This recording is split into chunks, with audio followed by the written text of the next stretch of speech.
Minčių susidūrimas pristato Walteris Vaitas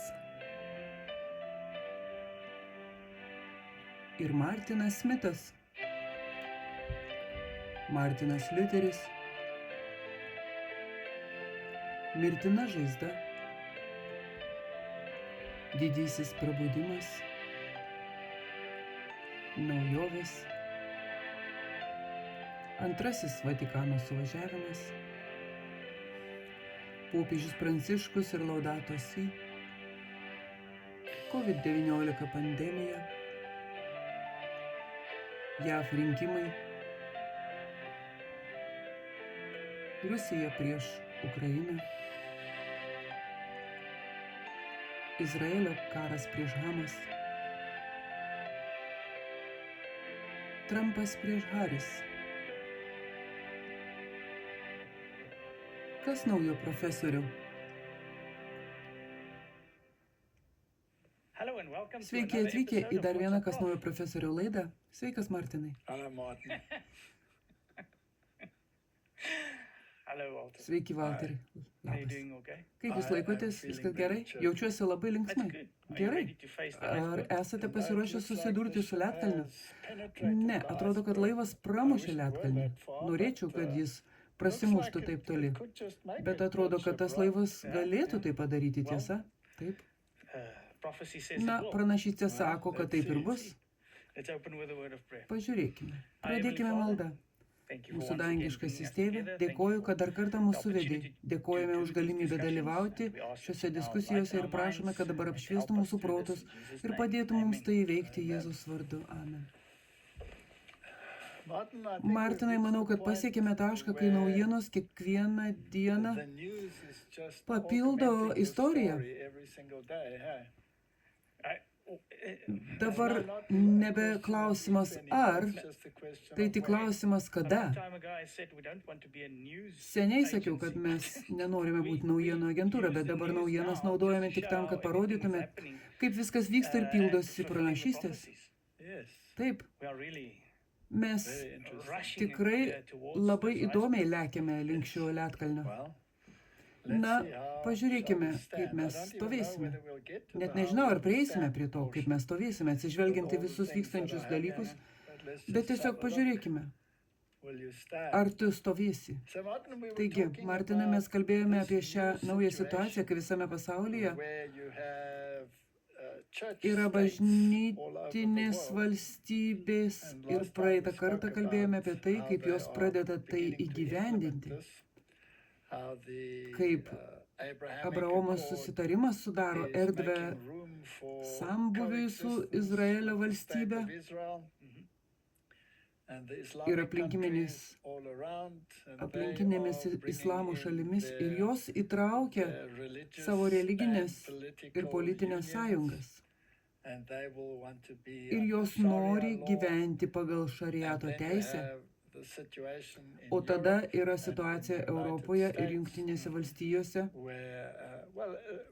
Na, pasirodė labai įdomus mažas vaizdo įrašas. Mes jo nerodysim, nes jis vokiečių kalba. Jame musulmonai sako, mes perimsime Vokietiją, o krikščionys sako, jokių būdų to nebus. Tai krikščioniška šalis ir visa ši veikla galbūt skirta deportuoti žmonės. Jie nenori prisitaikyti prie religinės paradigmos tautos, kurioje gyvena. Tiesa? Taip. Taigi, tai labai įdomu. Jie nori deportuoti žmonės, kurie, tarkime, turi islamo pažiūras arba yra labai griežti jų atžvilgiu. Jie nori prisitaikyti ir priimti situaciją tokią, kokia ji yra krikščioniškoje tautoje, istoriškai krikščioniškoje kultūroje, jie gali pasilikti. Gali būti ateistas, gali būti kuo tik nori, bent jau esi kultūrinis krikščionis. Taip, tu laikaisi šalies įstatymų, teisingai. Todėl tie, kurie nepaklūsta, turės būti deportuoti. Ir šie balsai darosi vis garsesni ir garsesni. Taigi bus musulmoniška šalis, kur bus šariato teisė, bus žydų tauta pagal biblinį įstatymą, žinoma, be Kristaus. Taip. Ir tada bus krikščioniškos tautos, kurios gyvena pagal popiežijos įstatymus ir priima Kristų. Taigi, ne viena iš jų nesupranta teisingai. Ne, reikia turėti visą paketą, tiesa. Ir todėl, kaip sakoma Biblijoje, ir mes parodėme praeitą kartą, jie bus tik maža grupelė, tai nuolatinis mažas spyglys visiems. Nes jie nori biblinio valdymo ir jie nori Kristaus. Nes čia yra tie, kurie laikosi Dievo įsakymų, o ne popiežiaus, ir turi Jėzaus liudijimą bei Jėzaus tikėjimą. Taigi reikia turėti Kristų ir biblinį įstatymą. Jie to nenori. Argi ne keista? Vieni nori Kristaus, bet nori popiežiaus įstatymų. Kiti nenori Kristaus ir jie nori šariato teisės ir įstatymų. Ir kiti nenori Kristaus ir jie nori biblinio įstatymų. Na, tai yra 3 variantai. Ir tada yra tie, kurie nori biblinio įstatymų ir Kristaus. Jie yra problema, kad ir kur eitum. Tai keista. Tiesą sakant, taip ir yra. Taip yra todėl, kad tokia yra problema. Pranašystės numatė, kad taip bus, tiesa. Žmonės nepriims biblinio įstatymų. Jie priims žvėries ženklą ir žvėries valdžią, popiežiaus įstatymą. Jie tai darys. Ir žydai nepriims Kristaus, kaip sakė tas žmogus. Jie verčiau eis į Aušvicą. Ir musulmonai nepriims nei vieno, nei kito. Jie turės šariato teisę. Taip, įdomu. Ir dar įdomu, kaip pasakyta Biblijoje, jie visi turi pasirinkimą. Jiems tai nėra verčiama. Jie priverčia, bet Dievas nieko neverčia. Teisingai. Ir jei turite ateistinę valstybę, tai irgi gerai, nes tada neturite nei vieno, nei kito. Neturite nei biblinio įstatymą, nei Kristaus. Taip. Taigi, jei norite jų abiejų, turėsite problemų. Ir tai taip pat tau sako, kad kai esi užsiėmęs ir priklausai vyraujančiam srautui, kelias yra siauras. Taip. Taigi galbūt pagalvokite 2 kartus apie tą srautą, kuriame esate. Be abejo. Pažiūrėkime, kas vyksta pavyzdžiui Jungtinėse valstijose. Ši pasroj ir kiti respublikonai stumia šį įstatymo projektą, kuriuo siekiama užblokuoti ir deportuoti šariato teisę besilaikančius užsieniečius. Ir jie teigia, kad jie kelia egzistencinę grėsmę. Kam? Krikščioniškos valstybės filosofija, tiesa? Taip. Taigi, Amerika susiduria su egzistencinė grėsme. Šariato teisės plitimu. Tai liečia ne tik Ameriką, tas pats triukšmas sklinda iš Vokietijos, tas pats triukšmas sklinda iš Prancūzijos, tas pats triukšmas sklinda iš Didžiosios Britanijos, tas pats triukšmas sklinda iš Belgijos, iš Niderlandų, tas pats iš Lenkijos, tas pats tęsiasi sklinda iš Italijos, iš visų, tiesa. Taigi akivaizdu, kad tai yra tendencija, į kurią judame religinės bažnyčios valstybės, besilaikančios bet kokios religijos, vyraujančios tame regione. Gerai. Taigi, nuo Teksaso iki kiekvienos valstijos sąjungoje šariato teisės laikymosi atvejai kelia grėsmę Amerikos gyvenimo būdui. Siekiama pakeisti mūsų teisinę sistemą ir konstituciją nesuderinamą ideologiją, kuri menkina moterų, vaikų, skirtingų tikėjimo asmenų teisės. Remiantis pranešimų spaudą, Europa turėtų būti žadinantis skambutis Amerikai, parodantis, kaip atrodo šariato teisės plitimas, vakarų erozija. Bet kuriam užsieniečiui Jungtinėse valstijose, kurį valstybės sekretorius, vidaus saugumo sekretorius arba generalinis prokuroras pripažins šariato teisės šalininku, bus panaikinta imigracijos išmoka, imigracijos lengvata arba viza, jis bus laikomas nepriimtinu arba deportuojamu ir išsiųstas iš Jungtinių valstijų. Taigi tai yra kažkas, ko jie siekia. Taip. Arba pritari ideologijai, arba iškrenti. Mes netoleruosime 2 skirtingų ideologijų. Ne, ir tai skamba lygiai taip pat, jei tai įvertinsime religinėme kontekste. Tai, ką pasakė Douglas Wilsonas, taip.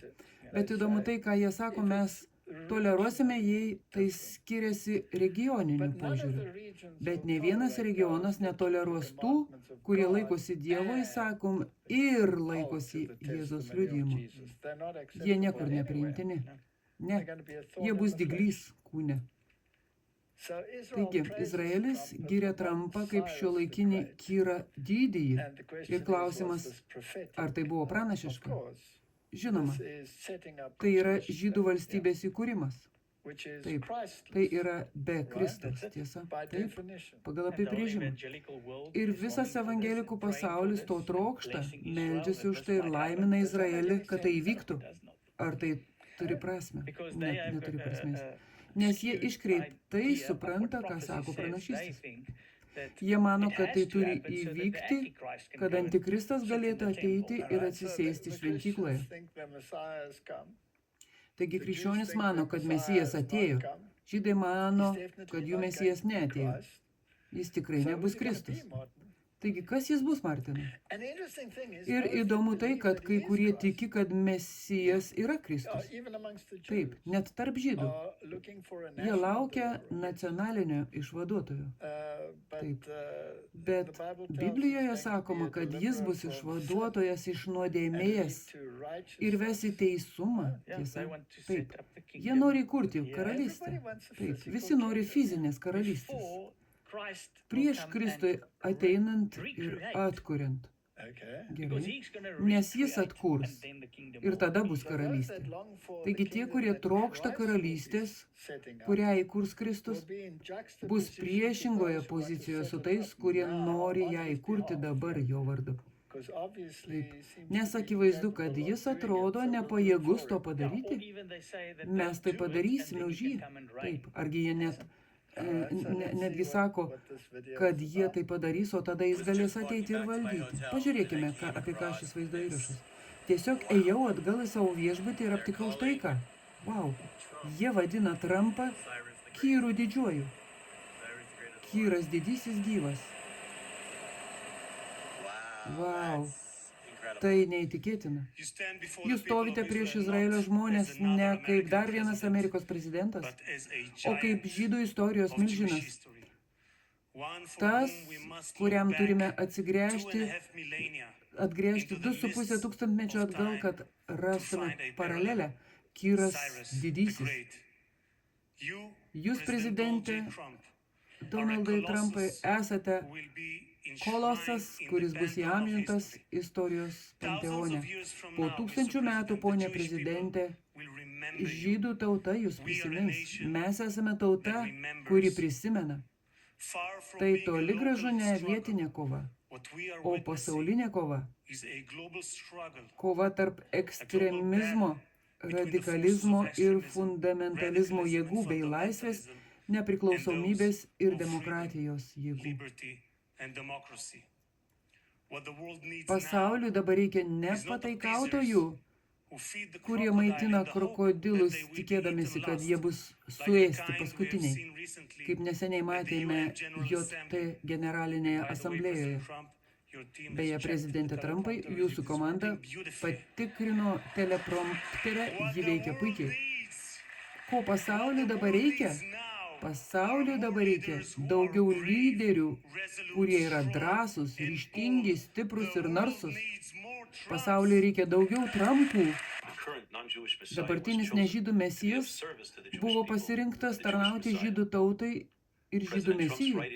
Prezidento Trumpo dešinė ausis buvo perduota simboliniu gestu iš Išėjimo 21:6 eilutės, kur Toroje teigiama, kad tarnui norinčiam likti su savo šeimininku reikia pradurti dešinę ausį. Trumpas buvo paskirtas Dievo tarnu ir kaip Kyras didysis beveik prieš 2400 metų patiktuoja.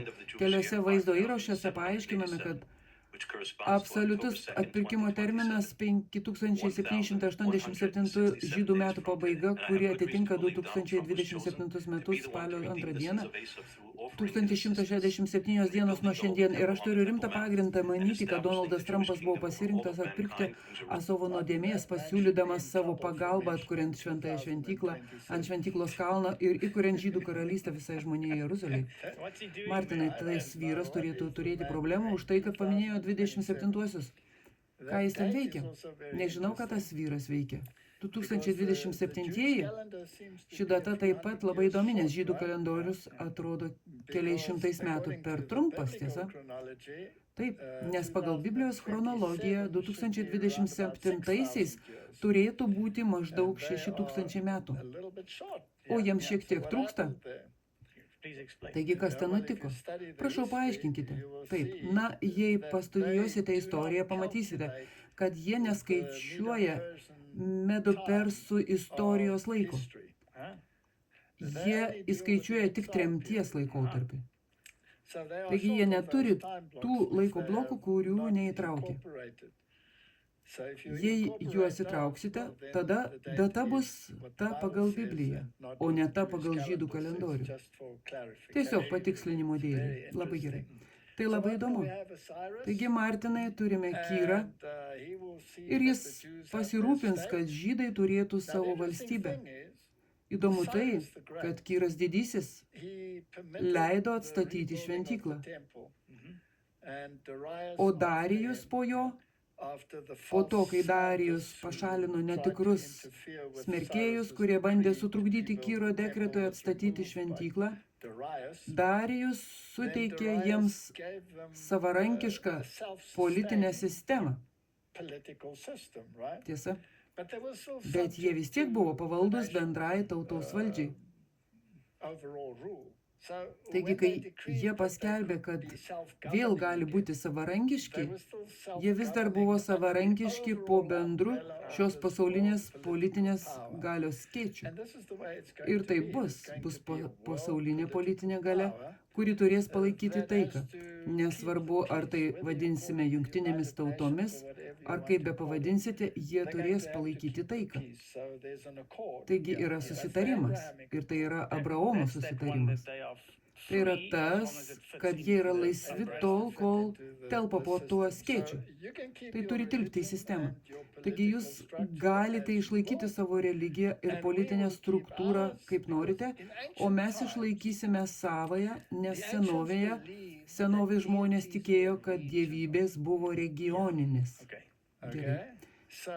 Taigi tu nenuverti dievybės. Galbūt nuverti žmonės, bet jie per daug bijojo nuversti dievybę. Taigi, kaip pavyzdžiui, Nebukadnecaras užkariavo Jeruzalę ir ištrėmė judėjus, jis išsiuntė žmonės į Samariją, bet liepė jiems studijuoti regiono dievybės taisyklės. Ir ten išsivystė savotiška sinkratistinė religija, panašiai į samariečių, kuri buvo pagrįsta Jahve, bet iš tikrųjų buvo sumaišyta su Baalo garbinimo sinkretizmu. Taigi čia bus tas pats, regioninė dievybė, bus žydų dievybė, o kitose regionuose regioninė dievybė bus bet kokia ten esanti. Šiuo atveju artimuosiuose rytuose tai būtų Alachas. Taip, jie gyvena harmonijoje su savo dievybe. Taip. Kol tu nesupurtai jų valties. Taip. Ir tu gyveni harmonijoje ir taikoje, darai savo reikalus ir neskelbi savo doktrinų. Taip. Tai iš tikrųjų labai populiaru šiomis dienomis. Neturite teisės to daryti. Tau neleidžiama nieko atversti, nes regiono dievybė labai supyks. Taip. Ir Rusija taip pat turi tokį įstatymą. Rusija ką tik priėmė šį įstatymą kartu su popiežyje. Ir popiežyje labai griežtai laikosi šio reikalo, nes popiežyje yra visų paleistuvių motina. Žinoma, ir popiežius Pranciškus, jis įnirtingai pareiškė, jog jokio prozelitavimo. Ir kaip tas ponas pasakė, mes nenorime fundamentalizmo. Labai keista.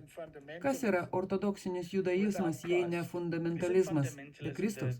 Argi fundamentalizmas nėra apibrėžimas, kad tu tiki būtent tuo, kas ten parašyta ir yra ten? Teisingai, jie tvirtina, kad tai Tora, bet iš tikrųjų tai Talmudas, tiesa.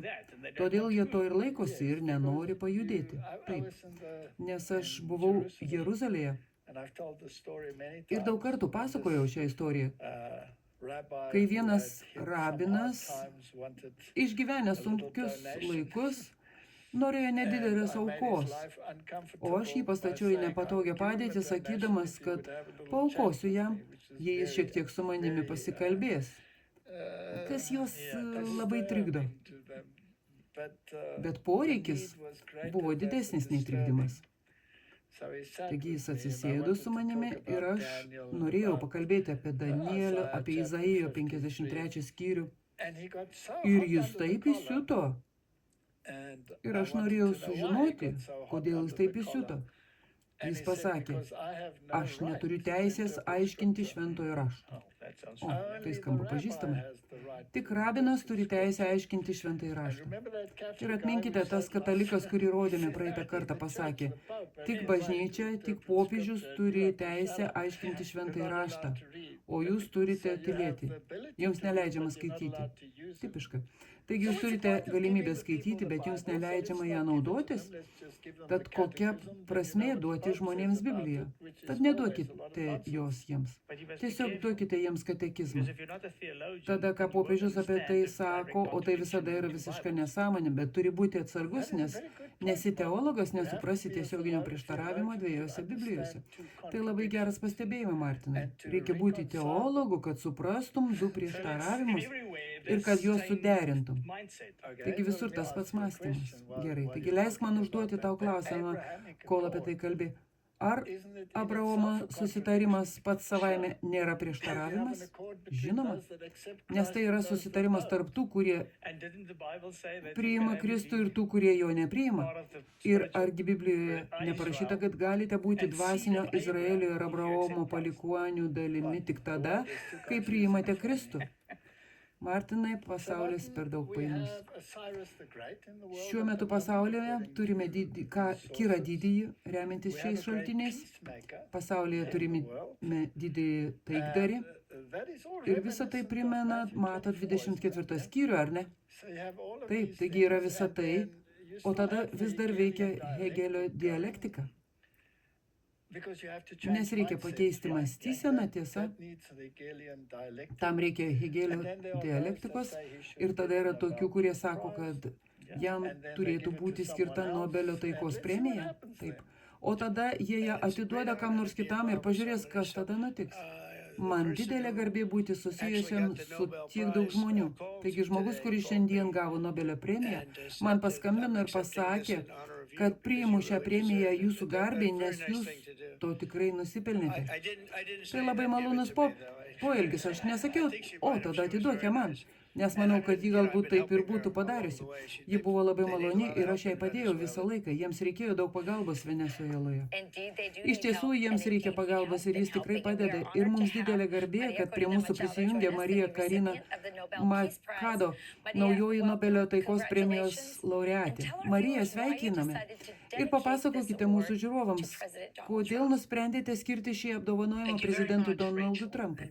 Labai ačiū, Rachel, ir jums visiems už tai, ką padarėte Venesuelos labui. Ir aš nusprendžiau skirti šį apdovanojimą prezidentui Trumpui, nes jis to nusipelno. Nes jis ne tik kelis mėnesius dalyvavo sprendžiant 8 karus, bet ir jo veiksmai buvo lemiami, kad Venesuela dabar yra ant laisvės slenksčio po 26 tironijos metų. Taigi, Martinai, ši darbotvarkė, ši taikos darbotvarkė, šis religinių valstybinių subjektų suskirstimas į kategorijas, žmonių, kurie konkrečiame regione nesutinka su pasirinkta dievybė, perkelimas į regioną, kuriame jų dievybė valdo. Tai vyksta. Tai skamba kaip senovės artimuosiuose rytuose įvykusių įvykių kartojimas. Taip.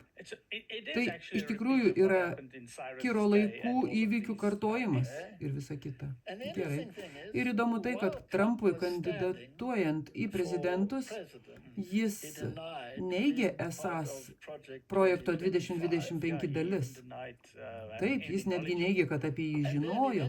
Ir galiausiai jis įgyvendino praktiškai visus parametrus, išskyrus paskutinį – apsaugą šeimoje ir sekmadienio sabatos įvedimą. Ir dabar staiga jis to nebeneigia. Taigi nebereikia nieko neigti. Ar taip tikrai? Taigi, perskaitykime, ką apie tai parašė žurnalas Time. Trumpas nebeneigia palaikantis projektą 2025. Tai gana didelis posūkis, ar ne? Taip. Prezidentas Donaldas Trumpas pakeitė savo požiūrį į konservatorių politikos planą ir projektą 2025 po to, kai per savo perrinkimo kampaniją kelis mėnesius aktyviai nuo jo atsiribojo. Ketvirtadienį jis paskelbė, kad susitiks su valdymo ir biudžeto biuro direktoriumi Russellu Forbu, išgarsėjusių projekto 2025, kad nuspręstų, kokias demokratų agentūras, kurių dauguma yra politinė afera, jis rekomenduoja mažinti ir ar šie mažinimai bus laikini ar nuolatiniai. Man tai atrodo įdomu, kad jis nori panaikinti pabudusiųjų darbotvarkę ir kairiųjų darbotvarkę ir kad kairieji turėtų jam pakenkti, suteikdami jam galimybę per karantiną. Taip, ir ne akimirkai neatsisako, ir jie turi absurdiškų prašymų, kad net jų pačių partija klausia, kas čia vyksta. Ir Martinai, man tai primena Quigley. Žinote, kas buvo Quigley? Jis buvo Georgetowno universiteto profesorius, žinoma, jėzuitas. Carroll Quigley, taip, ir jis buvo tokių prezidentų, kaip pavyzdžiui Billo Clintono mentorius. Ir jis pasakė, kad pasaulį valdo maža grupė, kurios narys jis ir yra. Ir mes parodėme, kas yra ta maža grupė. Žinome, tai jėzuitų profesorius, taigi jis akivaizdžiai tiesiai šviesiai pasakė, kad jėzuitai valdo pasaulį.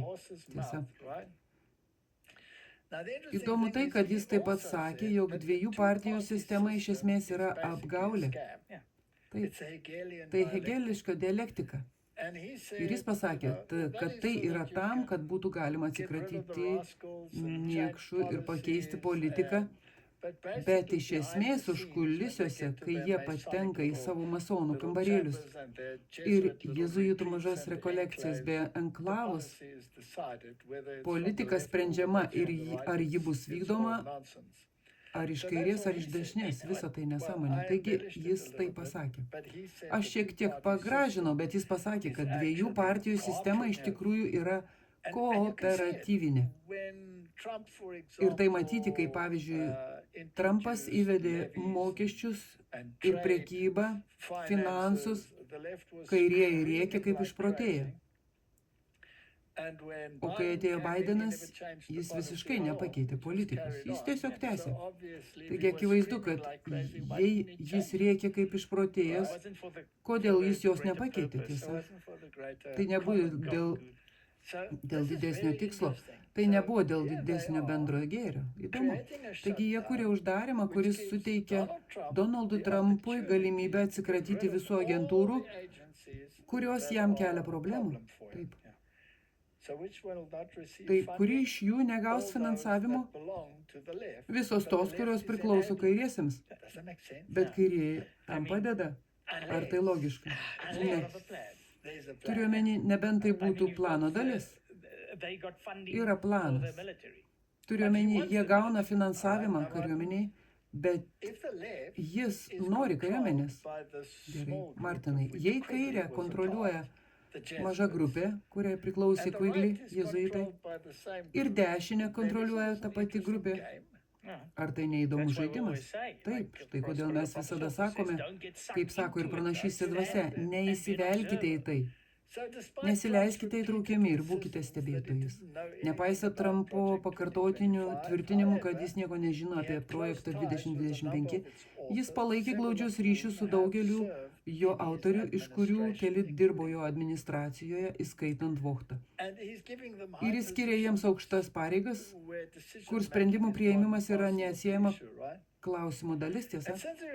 O nuo sausio mėnesio, kai jis grįžo į Baltuosius rūmus, jo antroji administracija ėmėsi veiksmų, kad įgyvendintų keletą pasiūlymų, išsamei aprašytų daugiau nei 900 puslapių dokumente.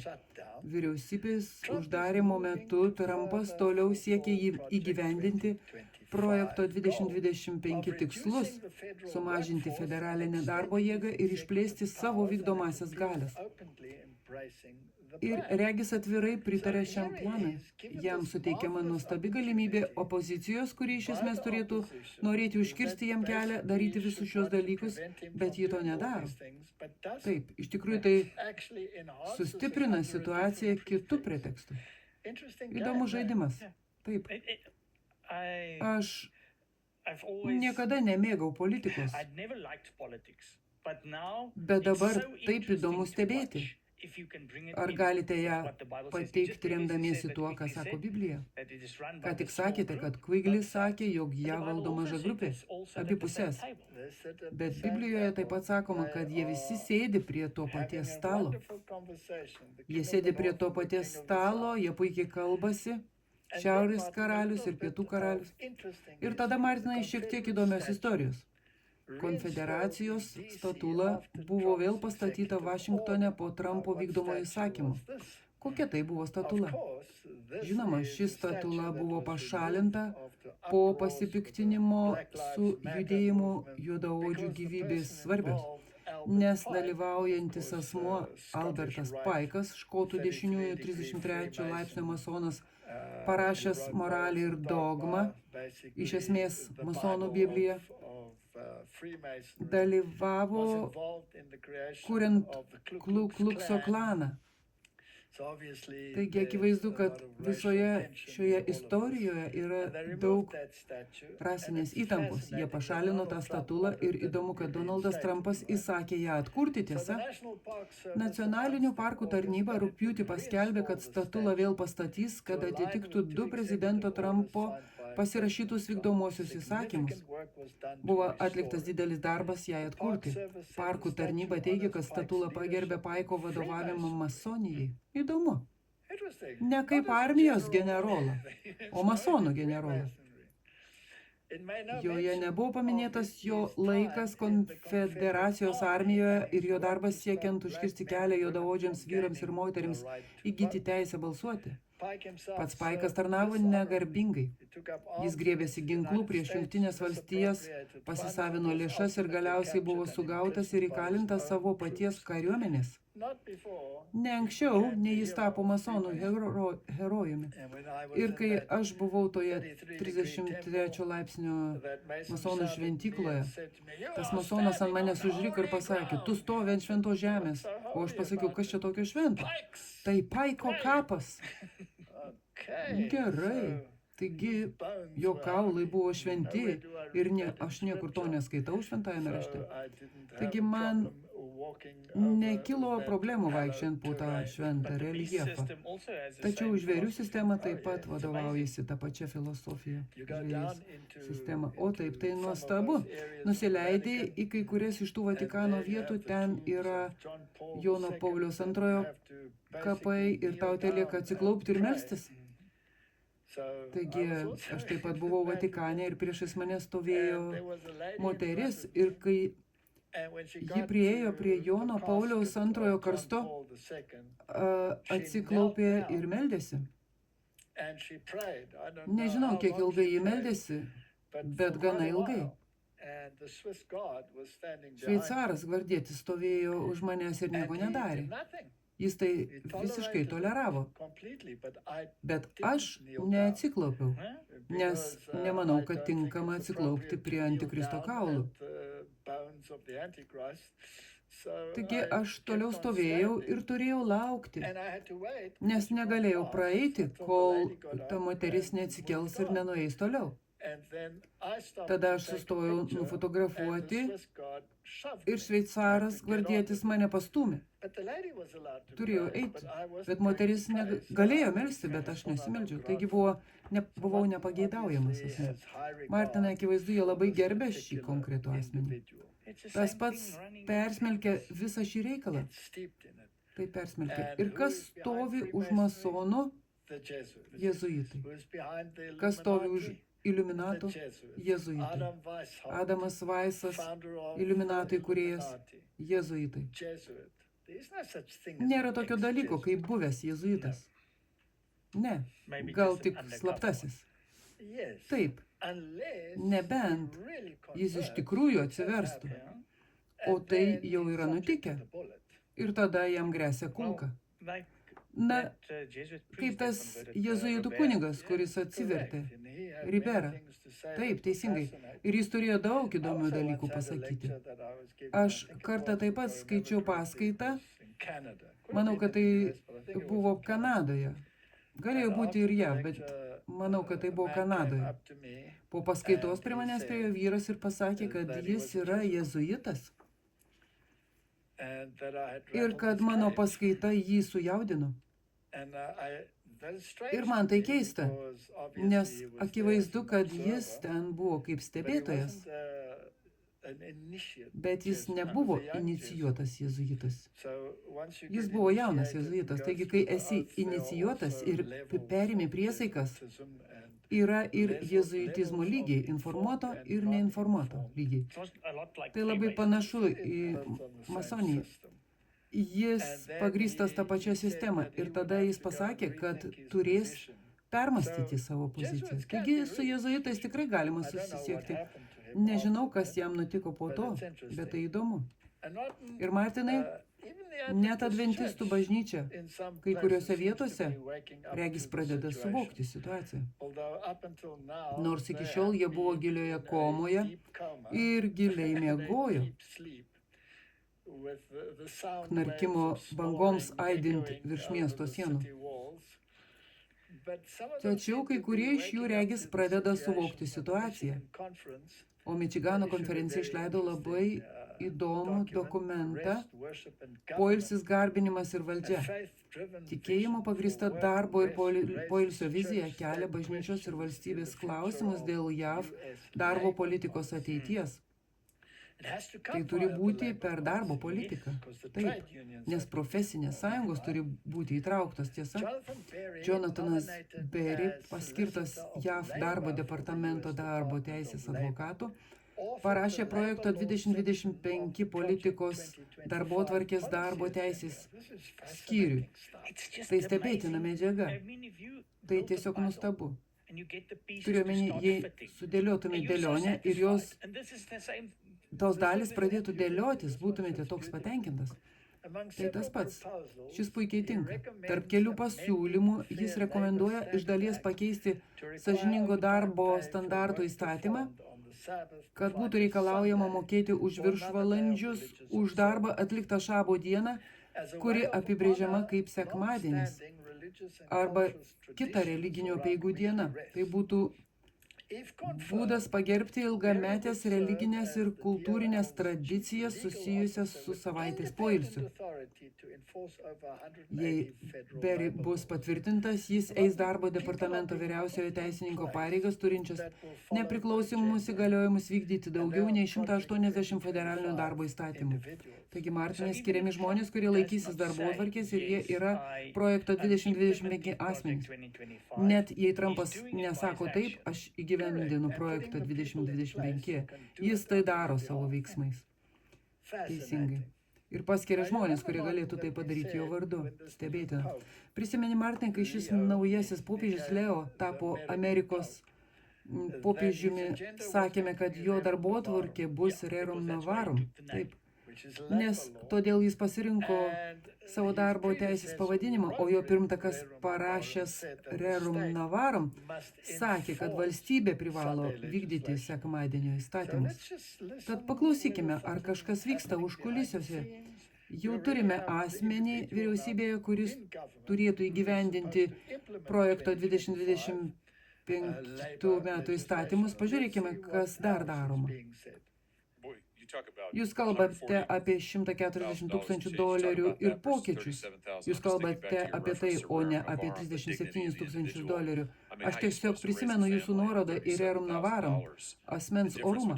Turiu omenyje, kaip jūs turėtumėte auginti šeimą už $37,000. Skirtumas tarp to ir to, ką jums pavyko užsitikrinti UPS, yra neįtikėtinas. Leiskite man tiesiog paklausti jūsų. Amazon taip pat yra viena didžiausių pažeidėjų, kai kalbama apie nesiderėjimą su darbuotojais, kurie nusprendė jungtis į profsąjungą. Paminėjote Staten Island. Manau, ji vis dar laukia pirmojo. NLRB patys savo prieštarauja kiekviename žingsnė, kad tik išvengtų profsąjungų. Ir kiek žinau, ekonominės politikos institute buvo straipsnis, kuriame teigiama, kad Amazon neturi jokių ketinimų sąžiningai dėrėti su Staten Islando darbuotojų atstovais. Iš tiesų, jų verslo modelis, kuris remiasi didelė darbuotojų kaita ir atsakomybės už savo darbuotojų vengimu, yra sukurtas taip, kad profsąjungų organizavimas būtų beveik neįmanomas. Atsižvelgdami į tai, paaiškinkime, kodėl greitesnių darbo sutarčių įstatymas yra toks svarbus. Svarbu nustatyti laiko tarpą šioms didelėms korporacijoms, kad jos negalėtų tiesiog pasakyti, na, jūs balsavote už jungimąsi į profsąjungą? Sėkmės jums. Mes niekada nesėdėsime ir nekalbėsime su jumis. Greitesniųjų darbo sutarčių įstatymas turi terminus, jis turi pasiekmių ir už blogą elgesį. Ir manau, kad svarbu, jei šis greitesnių darbo sutarčių įstatymas bus priimtas, blogi vaikai kaip Amazon bus priversti sėsti prie darybų stalo ir dėrėtis ir turės sutikti su pirmą kartą Roma sutartimi. Taigi, Martinai, jie pavartoja žodį priversti. Tai nuostabu. Amazon yra gana didelė įmonė, tiesa, ji viena iš didžiausių. Manau, jei ne pati didžiausia. Ar visi šie žmonės nebuvo Vatikano lankytojai, kai jie pasirašė tą ekonominį susitarimą? Taip. Kai visi oligarchai pasirašo, kad jie pritarė tokiems dalykams. Mano asmeninė nuomonė, žinoma, aš galiu klysti, yra ta, kad tai dar viena maža Hegelio dialektika, kai kažkas žaidžia griežtai, kad žmonės dirbantys tokioje situacijoje supyktų, kad didysis brolis galėtų įsikišti ir ištaisyti padėtį žmonių ir bendrojo gėrio vardu, pasitelkdamas įstatymus ir kad priverstų visus prisitaikyti prie šablonų. Ir profesinės sąjungos bus viena iš priemonių sukelti bėdų laikotarpį, kokio niekada nebuvo. Ar tai yra svarstoma? Tikrai. Su Jonathan Berry šis aktas, kuris taps įstatymu, jūs matote, jie jūs privers, jie tai pasakė, jie jūs privers. Ir dabar viskas, ko mums reikia, yra regioninio aspekto atgimimas, religinio aspekto atgimimas.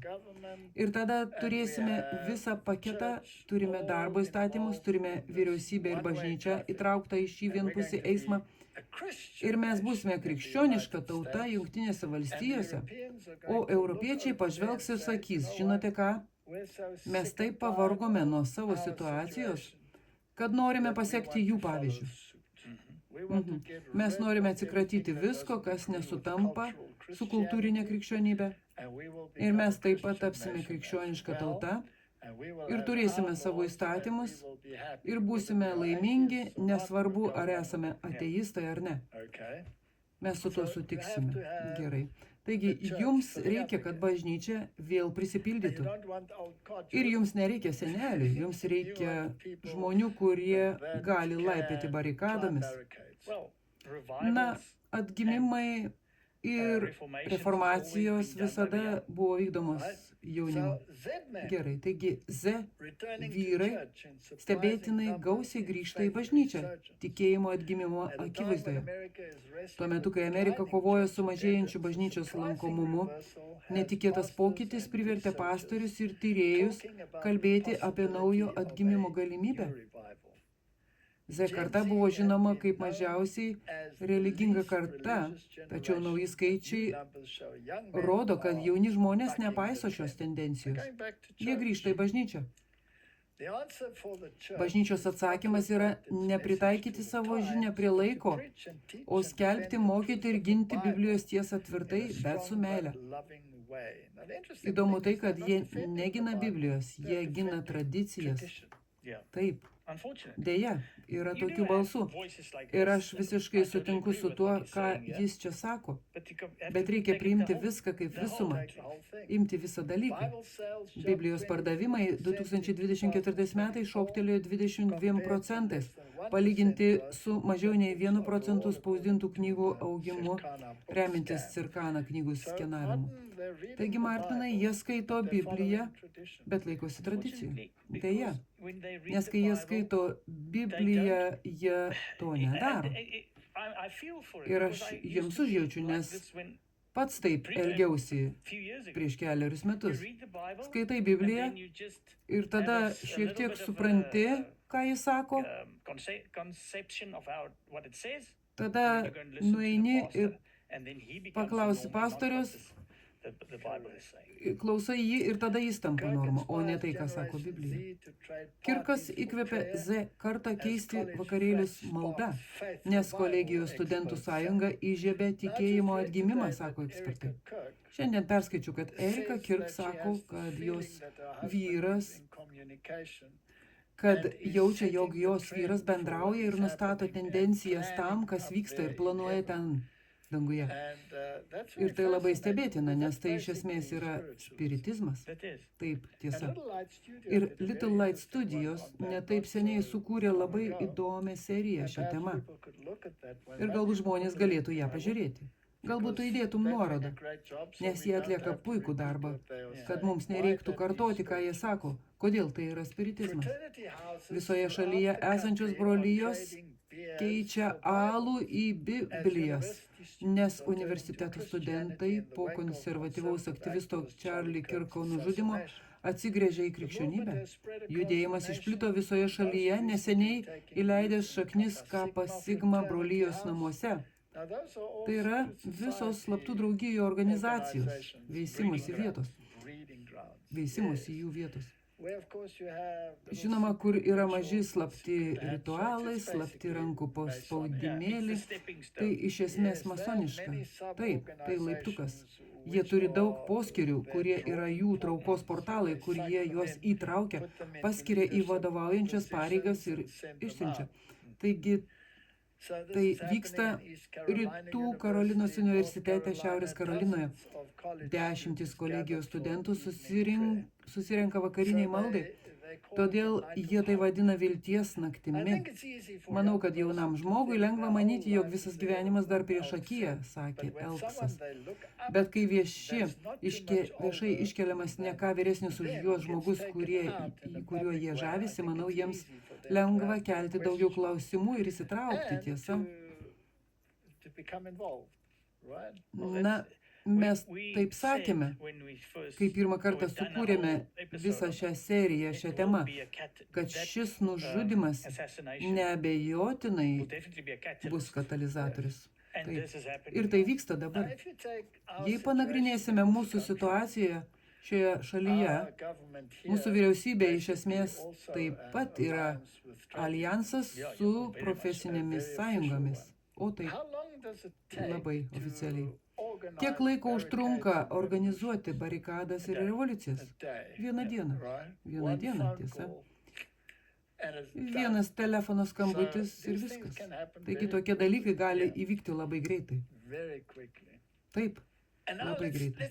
O dabar pažvelkime į kairę. Nes tai visada labai įdomu. Pažvelkime į kairiuosius. Na, charizmatiškiausias potencialus kairiųjų lyderis, žinoma, yra Newsomas, tiesa.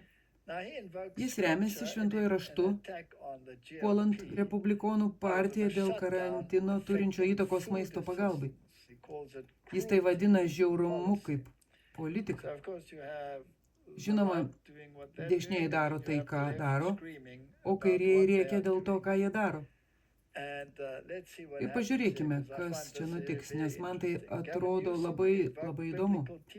Gavinas Newsomas rėmėsi Biblijos mokymais, kritikuodamas respublikonų vadovybę ir Trumpo administraciją dėl federalinės vyriausybės uždarimo poveikio maisto paramai. Taigi jis tai perkelia į kasdienių poreikių lygį. Taip, tai tas pats, kai į ką sutelkė dėmesį ir katalikų bažnyčia. Pažiūrėkime, ką jis sako. Ir tai yra šiame straipsnėje. Jis parašytas 25 metų spalio 26 dieną. Taigi tai labai neseniai, tiesa. Newsomas, kuris buvo auklėjamas katalikiškai ir baigė Santa Klaros universitetą jezuitų įstaigą, kartais aptardamas socialinius klausimus, cituoja savo tikėjimo kilmę ir jezuitų išsilavinimą. Pamenu, kai darėme seriją su Anthony Fauci. Taip, jis sakė tą patį. Jis gyrėsi ir labai garsiai kalbėjo apie savo jezuitišką auklėjimą. Gerai, Martinai, taigi visi šie žmonės yra jezuitų išsilavinimą turintys, nesvarbu, ar jie ateina iš kairės ar iš dešinės. Ar nėra ten susitarimo? Ar du gali eiti kartu nesusitarę? Ar tai Hegelio dialektika? Akivaizdu, kad taip. Jei kas nors žiūri šią seriją pirmą kartą ir nieko kito nematėte, eikite ir pažiūrėkite ankstesnę, kurioje aiškiai paaiškiname, kas yra jezuitai. Gerai. Taigi savo antradienio kalboje jis paminėjo nuostabų jezuitų universitetą ir pasakė, Naujojo testamento pamokos pabrėžia alkanų maitinimą ir rūpinimąsi vargšais. Jis skamba lygiai taip kaip popiežius. Taip. Ir dar kartą turime patikslinti, mes nesakome, kad tai neteisinga. Bet tai yra esmė, tai yra pašalinti viską. Ir tai yra susitelkimas į maistą, susitelkimas į dar kažką, kas yra teisinga. Bet Kristaus tarpininkavimo pašalinimas iš vaizdo, jo aukos pakeitimas duonos kąsniu. Taip. Ir tarpininkas, kuris niekada nebuvo paminėtas Biblijoje, o būtent popiežijos sistema. Popiežius ir jo prelatai ir visi mirę šventieji. Bet kas, ką norite turėti toje gausybėje, nesvarbu, ar jie perėjo iš protestantizmo į katalikybę, kaip pavyzdžiui, kardinolas Newmanas, kurį ankstesni popiežiai žinoma paskelbė šventuoju. Taip, taigi jis yra tarpininkas ir mes kažkada parodysime jį vėliau. Ar turėtų melstis prie to supelijusio egzemplioriaus kaulų? Ne, aš visai nenoriu būti arti kaulų. Laikykimės atokiau nuo tų kaulų. Tegul kaulų ordinai eina ir daro tai. Vansas aplanko bažnyčią, kurioje krikščionių manymų Jėzus buvo nukryžiuotas ir prisikėlė Izraelio Hamas paliaubų metu. Tai, žinoma, katalikiška vieta. Jei nuvyksite į Jeruzalę, pamatysite bažnyčią, kurioje tariamai įvyko visa tai, arba kuri buvo pastatyta vietoje tos vietos. O už miesto ribų yra visiškai kitokia Golgota, kuri yra daug labiau pagrįsta bibliniais principais ir, žinoma, visiškai ignoruojama. Taigi visas pasaulis remiasi tik melu. Tai tiesa, kai praėjusiais metais buvome ten su François Duplessis, taip pat, kur ėjome, iš tikrųjų net nežinojome, buvome šioje bažnyčioje, nes lankėmės ir kitose vietose ir, kaip sakėte, ten iš tikrųjų košmaras, nes yra skirtingų vietų, kurios sako, kad tai ta pati vieta, dėl tos pačios priežasties. Taip. Ir įdomu tai, kad jie sako, jog jis buvo nukryžiuotas už miesto ribų, bet ši vieta akivaizdžiai yra miesto viduje. Sakoma, kad tais laikais sienos buvo kitokios. O kai aš ten buvau prieš keletą metų, jie kasė sienas. Ir jos buvo būtent ten, kur ir turėjo būti. Tai tikrai buvo miesto viduje. Ir jie iš tikrųjų turėjo nuotekų problemą, taigi jiems teko kasti, kad išspręstų nuotekų problemą, ir jie atrado senus Damasko vartus.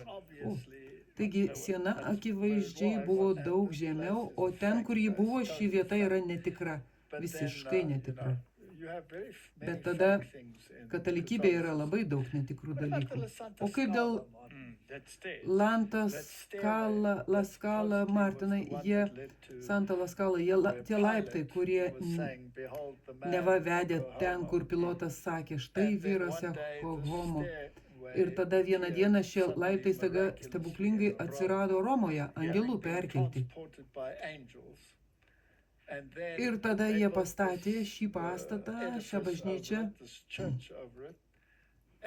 Ant laiptų vis dar buvo Jėzaus kraujo dėmės, Taigi, jei užlipsi ten, pamatysim mažas stiklinės plokšteles ir žmonės ten ropoja, bučiuoja tas plokšteles ir čia prasidėjo reformacija. Taip, teisusis gyvens tikėjimu. Taip, kaip kas nors sveiko proto gali tikėti tokiomis nesąmonėmis. Deja, taip jūs esate apgauti. Bet tiesiog paaiškinkite, kodėl sakote, kad reformacija prasidėjo ten. Nes Martinas Liuteris lankėsi Romoje ir tikėjosi kažko religinio. Bet tai, ką rado, buvo pompastika, ceremonijos ir ištvirkimas. Ir jis, būdamas pamaldus katalikas, bet jau perskaitęs laišką romiečiams, buvo baisioje kovoje. Bet jis atliko ritualus ir lipo tais laiptais, klupėdamas, už ką gauni indulgenciją.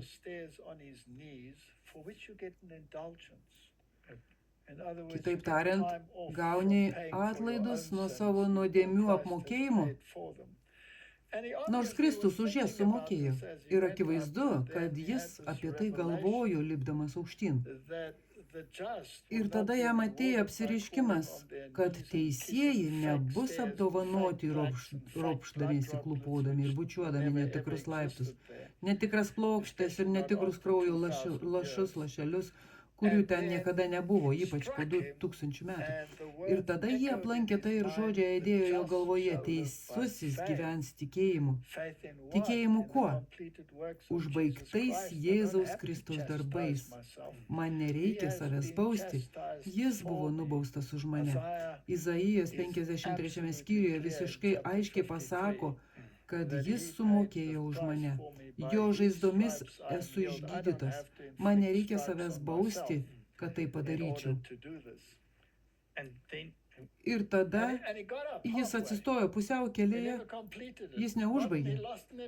Jis prarado indulgenciją. Tai košmaras, bet jis įgijo amžinį gyvenimą. Galbūt mes esame gyvi šiandien, arba jei jis būtų gyvenęs valdant ankstesniam popiežiui, jis galėjo tiesiog sekti jo Twitterio žinutes ir gauti indulgenciją, nelipdamas ant Taskala laiptais. Žinai, tai yra tokia nesąmonė, kuris sklinda pasaulyje. Taigi, ką jis pasakė, ką Vansis pasakė? Jis pasakė, esu be galo dėkingas graikų, armėnų, katalikų kunigams, kurie rūpinasi čia švenčiausia vieta. Tai netikra vieta. Vansas ketvirtadienį parašė pasidalindamas savo apsilankimo bažnyčioje nuotraukomis. Tegul taikos kunigaikštis pasigaili mūsų ir laimina mūsų pastangas siekiant taikos. Taip pat esu dėkingas pranciškonų vienuoliams, kurie aukoja privačias mišias už mano šeimą ir daugelio amerikiečių dirbančių už taiką. Martinai, tai susijungia bažnyčios ir valstybės retorika. Štai kodėl mes tai rodome, nes tai ne tik panaikina prarają tarp bažnyčios ir valstybės, tai juos suklijuoja. Taip. Ir kas tai yra? Tai katalikybė ir evangelikalizmas. Taip, nes jie vadina save evangelikais katalikais, kurie susijungia.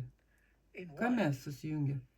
Tradicijose paremtose melu. Deja. Taigi, akivaizdu, kad šis atotrūkis tarp katalikybės ir protestantizmo išnyko, tiesa? Na, 2014 metais jūs parodėte visą tą ekumeninės Chartijos pasirašymą, 500 metų, kurias parodėte, teisingai. O tada buvo Tony Palmeris. Taip, ir žinai, Martinai, spalio 31. Tai įdomi data, tiesa, nes spalio 31 yra reformacijos diena. Bet taip pat ir Helovinas. Taigi gali pasirinkti, ar nori, kad tau būtų primintas tavo protestantiškas paveldas, ar nori uždėti šokoladinį batonėlį kam nors ant galvos. Taip, Donaldas Trumpas per smalsumą uždėjo šokoladinį batonėlį vaiko ant galvos, užuot dėjęs jį į krepšį. Kilo didelis triukšmas, kodėl jis turėtų uždėti šokoladinį batonėlį ant vaiko galvos, o ne į krepšį. Taigi, atrodo, kad Baltieji rūmai gana džiaugiasi švęsdami krikščioniškas normas Ir turėdami naują instituciją, kuri užtikrina teisingą krikščionybės traktavimą ir tuo pačiu metu švenčia Helovyną, nėra jokio skirtumo tarp pagoniško ir krikščioniško pasaulio, protestantų ir katalikų pasaulio. Ir žinoma, Anglijos bažnyčia, apie kurią kalbėjome praeitą kartą, kuri dabar yra tokia masoniška, kad ji net nebėra bažnyčia. Anglijos karalius arba Anglijos karalienė yra Anglijos bažnyčios galva. Ir buvo šis nesutarimas, kai jie atsiskyrė nuo Romos, kas žinoma slapta buvo panaikinta Ratzingerio ir kitų vizitų, kai arkiviskupai kartu meldėsi vadinamosios reformacijos vietose ir pagerbė visus vadinamosius kataliko kankinius šiame reikale. Taigi jie iš tikrųjų parodė, kad laimėjo. Taip. O dabar šis Anglijos Karolis nuvyko ir viešai meldėsi kartu su popiežiumi, parodydamas, kad plyšys išnyko. Jo nebėra. Ir netoliese esančioje bažnyčioje, šioje Vatikano koplyčioje, kur jie kartu meldėsi, jis gavo ypatingą kėdę, kitaip tariant, iš esmės sostą. Taip. Kas yra stebėtina, nes tai perteikė vaizdą, kad karalių sostas vėl yra pavaldus Romai. O, simbolika yra nuostabi. Tai nuostabu. Tie masonai ir jezuitai ir visa ši niekšiška kompiliacija tokie įžūlūs. Deja, pasaulis yra taip apgautas, kad visi tai dievina. Tai nuostabu. Pažvelkite į mūsų vienybę. Vienybė apgaulėje. Pažvelkime į tai.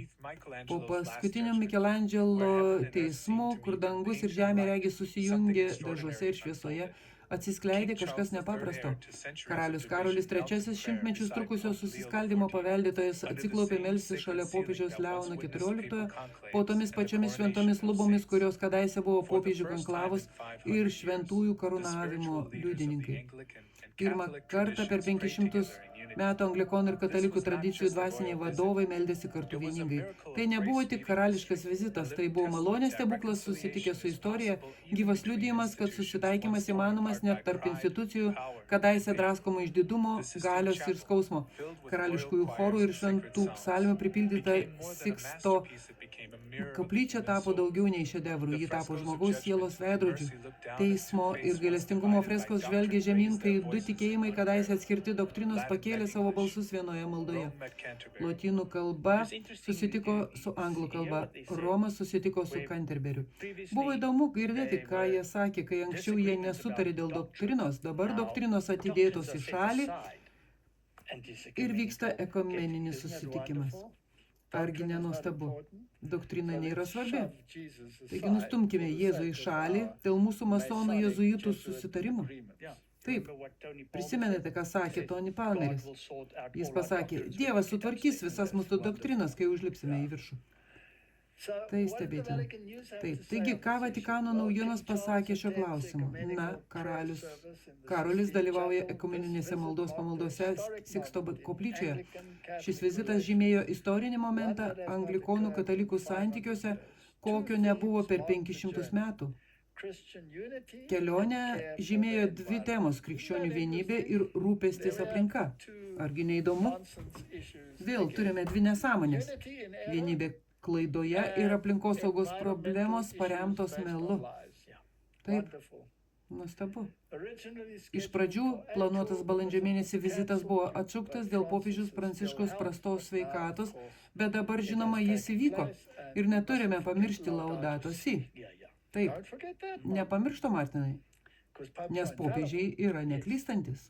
Taip, štai kodėl Donaldą Trumpą teko sudrausminti ledo luitų.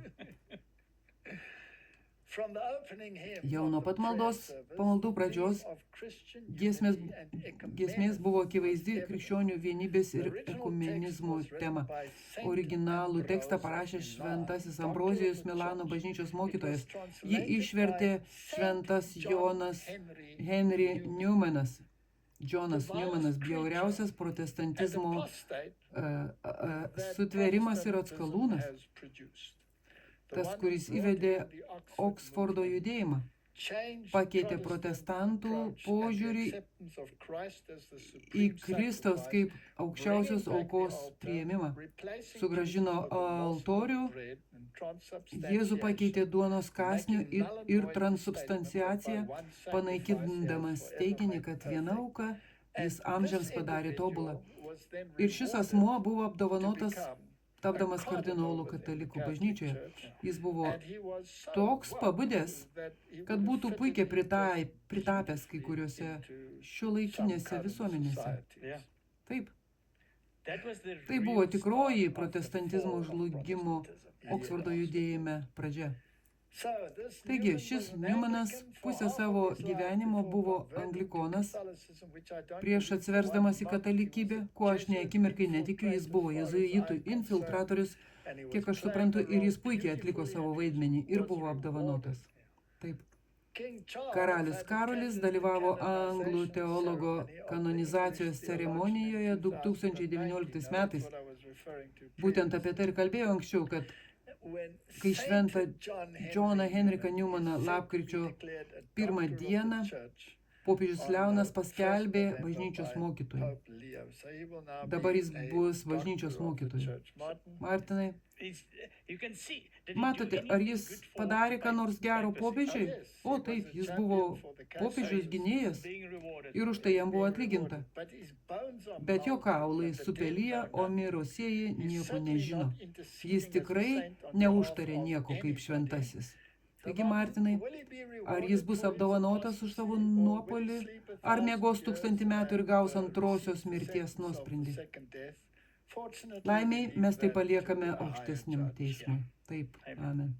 Taigi, ką dar Sky News pranešė šią temą? Popiežius padovanojo Karoliui specialiai pagamintą kėdę, kai jie meldėsi kartu po 500 metų. Tai aš ir sakau, Martinai, ar tai mažas sostas, kuriame jis sėdės Romoje? Tikrai. Ar karūna jiems nėra išnuomota iš popiežiaus sosto?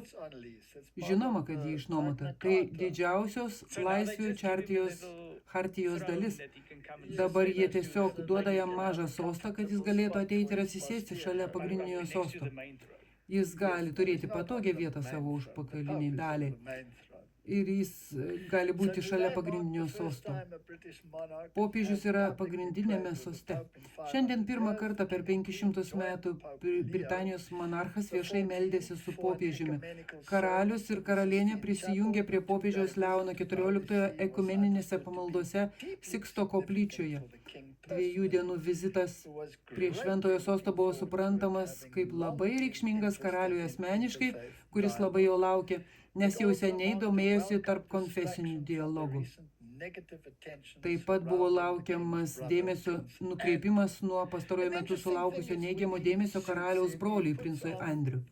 Įdomu tai, kad kai jam patinka, jis apsivelka imamo drabužius ir vienodai džiaugiasi galėdamas melstis Alachui, kuris neturi nei sūnaus, nei atpirkimo.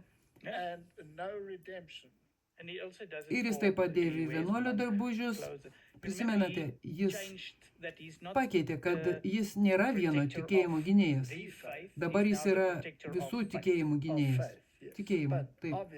Bet akivaizdu, kad jis yra pavaldus Romai. Taip. Šis klimato kaitos klausimas, jis turi būti įtrauktas dėl sekuliariaus pasaulio, kuris turi priimti sekmadienį.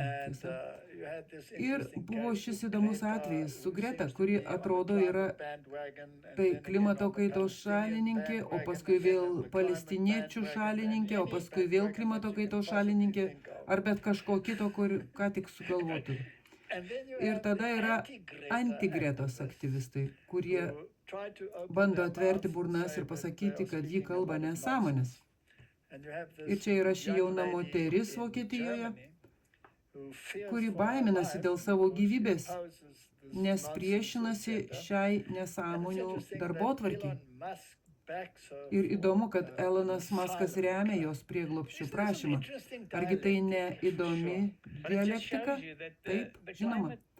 Bet tai tik parodo, kad klimatas ir bet kas pasisakys prieš šį naratyvą, nesvarbu, ar jis bus konservatyvus ar liberalus, kaip mes jums parodėme, turės problemų. O dabar, kai jie kalba apie šį naują uraganą, kuris pasiekė krantą ir buvo toks niokojantis Jamaikoje ir kituose regionuose, tai žinoma yra klimato kaita. Taigi jūs turite tai tęsti. O Donaldas Trumpas sako, kad tai visiška nesąmonė, o popiežius laimina ledo luitus. Ir žinote, tai visi absurdiška istorija. Tiesiog perskaitėme, kas čia parašyta. Ten sakoma, kad Vokietijoje neteisėta kenkti politiko reputacijai. Įdomu tiesa, taip. Todėl politikas neturi žodžio laisvės. Šis įstatymas buvo pratęstas pagal Angelos Merkel 188 straipsnį, o dabar žmonės areštuojami ir jų namai kratomi vien dėl socialinių tinklų įrašų. Kai tik grįšiu į Vokietiją, jaučiu, kad jie bandys mane suimti, aiškino ji. Jos aktyvizmas pirmą kartą patraukė dėmesį, kai jis suabejojo klimato kaitos ortodoksija ir masinės migracijos politika ir buvo pavadinta antigretos šalininkė kaip Gretos Thunberg priešprieša. Taigi iš tikrųjų nori paremti AfD, kuri yra dešinioji partija, norinti deportuoti žmonės, kaip nori daryti ir kitos tautos. 2020 metais aš pradėjau tapti žinoma ir tarptautiniu mastu pripažinta kaip anti-Greta Thunberg, pridūrė Ceipt. Elonas bijojo vykti į Europą ir žino, kad yra itin didelė grėsmė. Ir tai man asmeniškai patvirtino. Tada aš pati priėmiau sprendimą prašyti prieglobsčio. Jis man tai tam pritarė. Taigi, Martinai, Elonas Muskas tai dar nesutarė su Donaldu Trumpu, tai kovoja su Donaldu Trumpu, tada vėl dar nesutarė su Donaldu Trumpu. Tai įdomus žaidimas. Jis visą laiką rodo, kaip lengva šokinėti pirmyn atgal, bet iš tikrųjų jis labai gražiai vaizduoja, kokios yra dvi pusės. Viena Hegelio dialektikos pusė. Pastatykime Sorosą į kitą Hegelio dialektikos pusę. Tai tarsi baltoji ir juodoji magija. Ir Martinai, šokinėjimas pirmyn ir atgal yra labai įdomus. Ypač su tokiais žmonėmis kaip Geitsas. Taip, jūs ką tik pasakėte, kad Muskas yra tai vienoje pusėje, tai kitoje, bet dabar atrodo, kad Geitsas daro tą patį. Taip, ir žinote, tai visi šie ekspertai, kurių turėjome klausytis vien todėl, kad jie turi šiek tiek pinigų kišenėse. Mes šiek tiek pasilinksminome su juo pandemijos metu, pavadinkime tai taip. Pažiūrėkime. Donaldas Trumpas negaišo laiko pašiepdamas Billą Gatesą po to, kai milijardierius pripažino, kad klimato kaita nesukels žmonijos žlugimo. Vakar paskelbtame memorandume jis rašė, nors klimato kaita turės rimtų pasekmių, ypač skurdžiausių šalių žmonėms, ji nesukels žmonijos žlugimo. Artimiausioje ateityje žmonės galės gyventi ir klestėti daugumoje žemės vietų. Tada jis pabrėžė didžiausią žmonijos problemą, sakydamas, nors klimato kaita labiau pakenks neturtingiams žmonėms, nei bet kam kitam. Daugumai jų tai nebus vienintelė ir net didžiausia grėsmė jų gyvybė ir gerovė. Didžiausios problemos yra skurdas ir ligos, kaip buvo ir visada. Gatesas toliau aiškino savo poziciją CNBC, klimatas yra labai svarbi problema. Čia yra pakankamai inovacijų, kad būtų išvengta itin blogų rezultatų. Mes nepasieksime savo geriausio tikslo 1,5 ar net 2 laipsnių. Ir kai stengiamės juos sumažinti, turime tai vertinti atsižvelgiant į bendrą žmonių gerovę. Tačiau Donaldas Trumpas to nepriėmė. Jungtinių valstijų prezidentas sukritikavo milijardierių už jo atbulinį žingsnį klimato kaitos klausimų per socialinį įrašą, kuriame buvo rašoma. mes ką tik laimėjome karą prieš klimato kaitos apgaulę. Bilas Geitsas pagaliau pripažino, kad šio klausimo buvo visiškai neteisus. Tam reikėjo drąsos ir už tai visi esame dėkingi. MAGA. Grupė, kuri nebus patenkinta šią žinią, yra klimato kaitos aktyvistai. Tokie žmonės kaip Greta Thunberg ir jos draugai, kurie visą gyvenimą agitavo už informuotumą apie klimato kaitą, paremti Bilo Geitso paniką. Geitsas pasijuto nejaukio, paklausęs apie galimą aktyvistų pasipriešinimą. Kai klimato aktyvistai, kurie labai palaikė jūsų veiksmus ir jūs labai palaikėte jų veiksmus, perskaitys tai ir kai Greta Thunberg tai skaito ir savo sako, Dieve, man atrodo, kad jis keičia savo požiūrį, ką jai pasakytumėte? Aš pasakyčiau, argi nebuvo siekiama pagerinti žmonių gyvenimą? Na, mane stebina, kokia selektyvi yra klimato kaita. Ji paveikia tik vargšus. Turtingųjų ji nepaveikia. Jiems nekaršta, kai darosi karščiau. Tik vargšams karšta, kai darosi karščiau. Ir Greta Thunberg su mažytė saulėgrąža rankoje, ar ramunė, ar ko bebūtų, tai yra saulės simbolis ir saulės garbinimas. Ir nuostabu, kokia ekspertė ji tapo.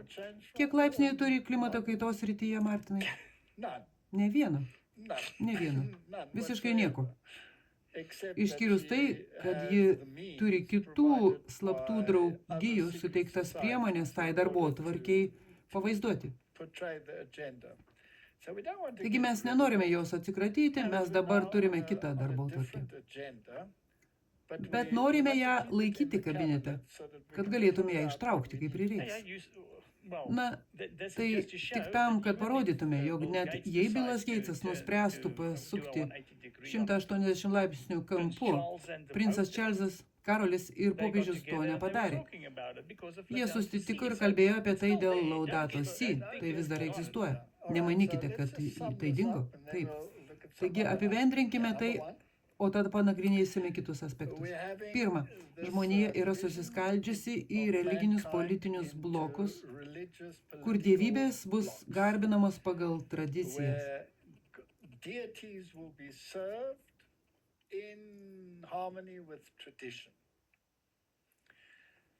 Yra viena grupelė, kuri nori išlaikyti harmoniją tarp Kristaus ir šventojo rašto. Jie niekur nebus laukiami. Tai pirmas dalykas. Turime panaikinti skirtumus tarp krikščionių grupių, nes krikščioniškos tautos remiasi tradiciniais principais, kuriuos viduramžiais diktavo Roma. Ir mes norime, kad jie būtų grąžinti. Ir iš esmės čia mes ir esame. Taip, klimato kaitą pasiliksime, kai mums to reikės, ir darysime tą ir aną ir dar kitką, kai to reikės, ir vaidinsime Hegelio dialektiką, kad žmonės būtų išgirsti tam tikrą kryptimi. Tačiau mums reikia kažkokios antgamtinės jėgos, kurie ateitų ir padėtų mums išspręsti šią chaotišką situaciją. Taigi pažvelkime į šį hierarchijos išskirimą, apie kurį parašė Alice A. Bailey, kuri buvo Blavatsky įpėdinė, tiesa?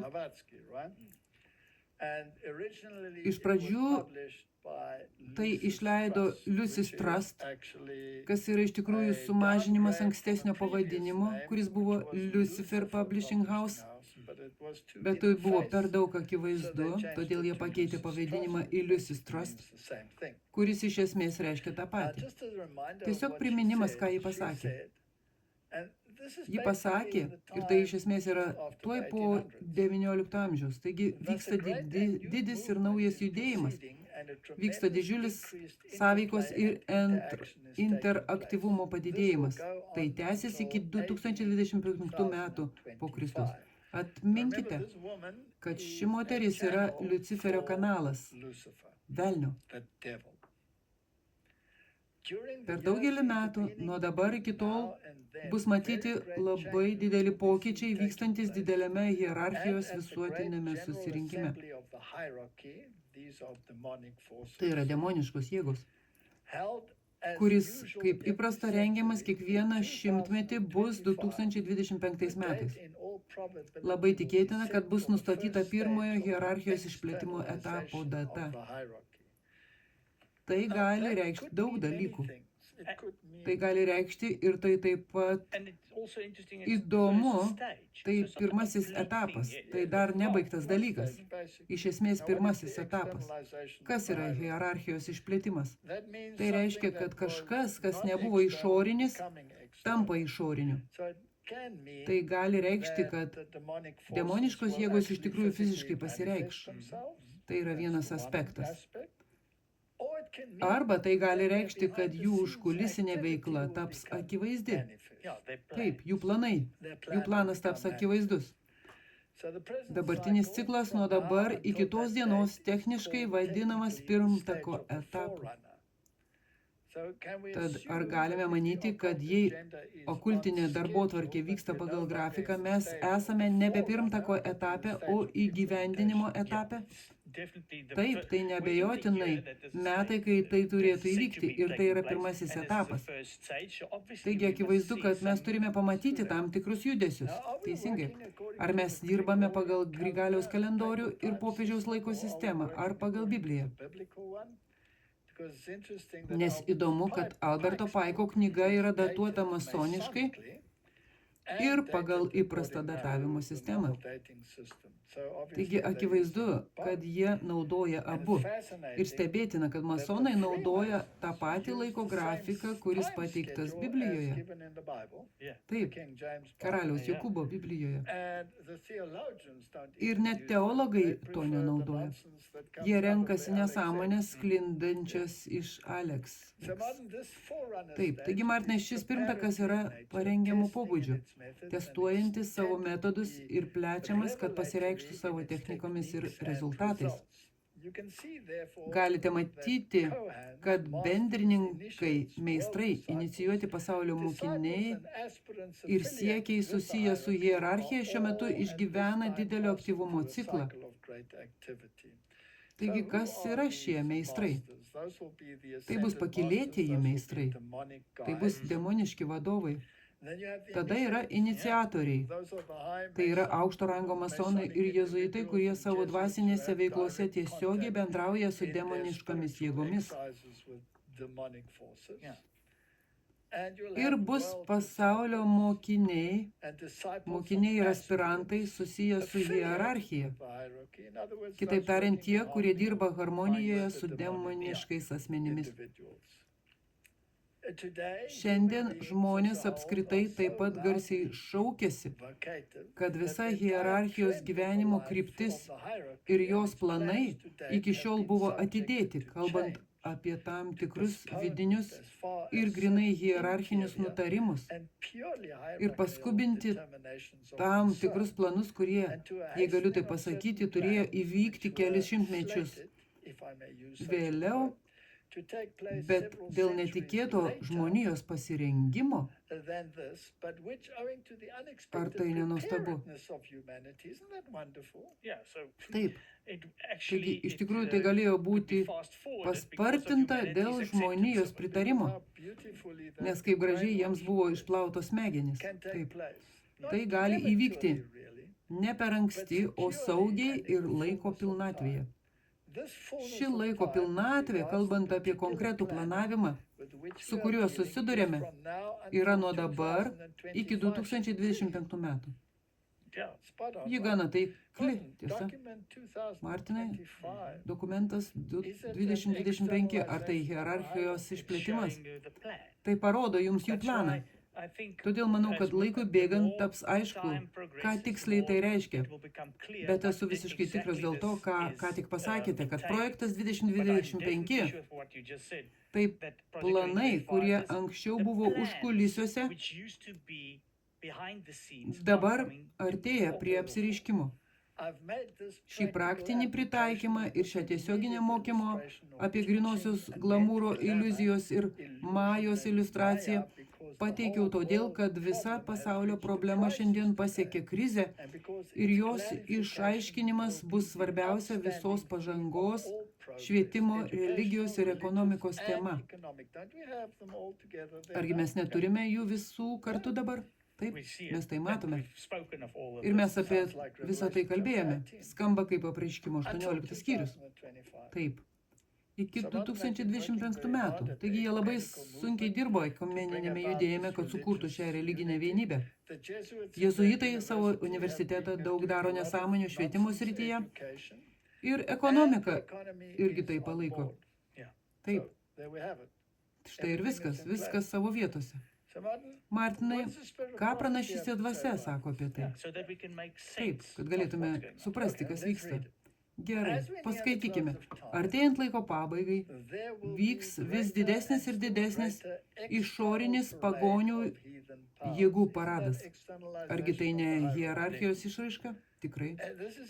Ir tai dar vienas asmuo, dar vienas pranašas, rašantis laiškų ir rankraščių 18 tome apie įvykius, apie kuriuos ką tik mus informavo okultistė.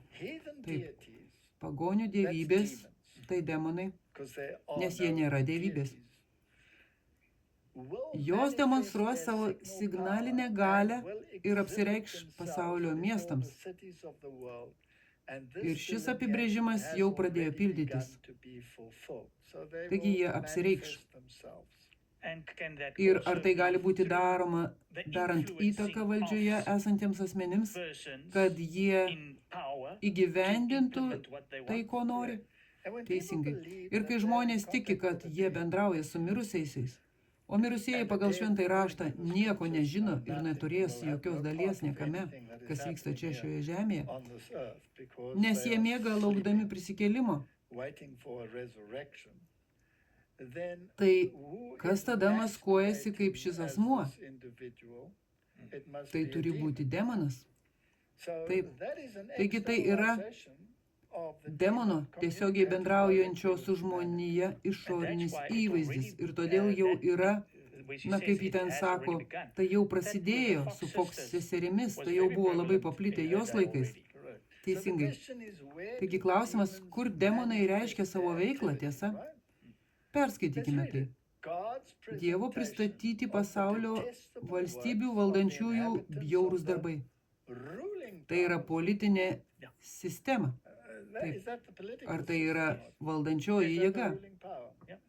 Taip, tai yra karaliai ir karalienės.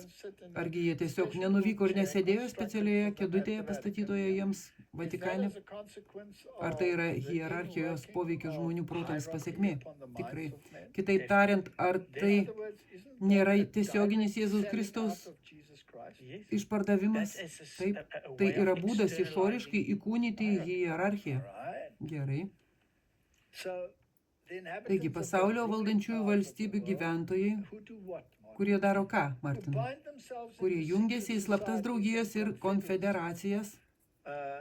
Argi Jungtinių valstijų prezidentas ką tik nedavė nurodymo, kad konfederacijos generolui ir iš esmės masonų Biblijos rašytojui vėl turėtų būti suteikta garbės vieta? Taip, Albertas Paikas vėl buvo pastatytas ant pjedestalo. Ir ką jie daro? Negerbė Dievo įstatymų. Kieno įstatymą jie gerbė? Popiežijos. Popiežijos įstatymų.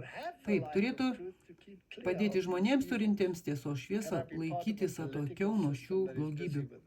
Ar aš galiu būti politinės sistemos, kuri tuo užsiėmusi dalimi? Ne. Ar galiu būti religinės sistemos, kuri tuo užsiėmusi dalimi? Ne. Jei religinė sistema yra įmesta į kategoriją vadinamą Babilono sumaištimi, ar neturėčiau iš jos išeiti? Taip, žinoma. Vis labiau ir labiau, kai matai, kaip popiežiaus sostas ir anglikonų protestantai susibūrė į tą ekumeninę sriubą, bėk. Bet tai niekas iš jų net neaikteli. Kodėl metodistai neklykia? Kodėl liuteronai neklykia? Nes jie pasirašė. Jie visi pasirašė. Kas jiems negerai? Gerai. Dievo žmonės turėtų sugebėti atskirti šios dalykus ir laikytis atokiau nuo visų šių blogybių, kad iš jų išeitų, kad nebūtumėte jų negandų dalimi. Vis labiau ir labiau visi pasaulio netikri religijų išpažinėjai demonstruos savo piktus darbus. Nes yra tik dvi partijos, tie, kurie laikosi Dievo įsakymų ir tie, kurie kovoja prieš šventą Dievo įstatymą. Martinai, čia parašyta netikrų religijų išpažinėjai, tiesa? Netikrų religijų išpažiniai. Ar tai apimtų ir kitas religijas? Taip, nes jos visos netikros, jos netitinka Biblijos reikalavimų. Nes jos visos prieštarauja Dievo įstatymui ir tai pasireiškia. Vienas iš šių netikrų religinių jėgų bruožų yra tas, kad nors jos skelbėsi turinčios avinėlio charakterį ir bruožus, dabar kalbame iš esmės apie antrąjį apreiškimų žvėrį, nors jos skelbėsi esančios dangaus sąjungininkės savo veiksmais, jos atskleidžia, kad turi slibino širdį. Matote, kaip ši bažnyčia ir valstija, kurią ką tik kiek kartų rodėme, susijungia. Ir slibinas yra demoniškos jėgos, tiesa, kad jas kursto ir vienyje šėtoniška jėga. Ta pati jėga, kuri sukėlė karą danguje, kai šėtonas siekė viršenybės ir buvo išvarytas iš dangaus. Šiomis paskutinėmis žemės istorijos dienomis Dievo įsakymus laikantys žmonės, laikydamėsi jo įstatymo, turi nuoširdžiai stengtis išaukštinti viešpatį dangaus Dievą. Negalite laikytis įstatymo nepagerbdami įstatymų leidėjų. Argi jie nėra vienetas? Viena ir tas pats. Dievo žodis yra konkretus, nebejotinai žymintis priešingas įtakas, nukreiptas prieš 7-ąją dieną sabatą, kuri yra Dievo ženklas ir kuria išbandoma žmonių ištikimybė. Tai ar Jėzus yra Dievas? Taip.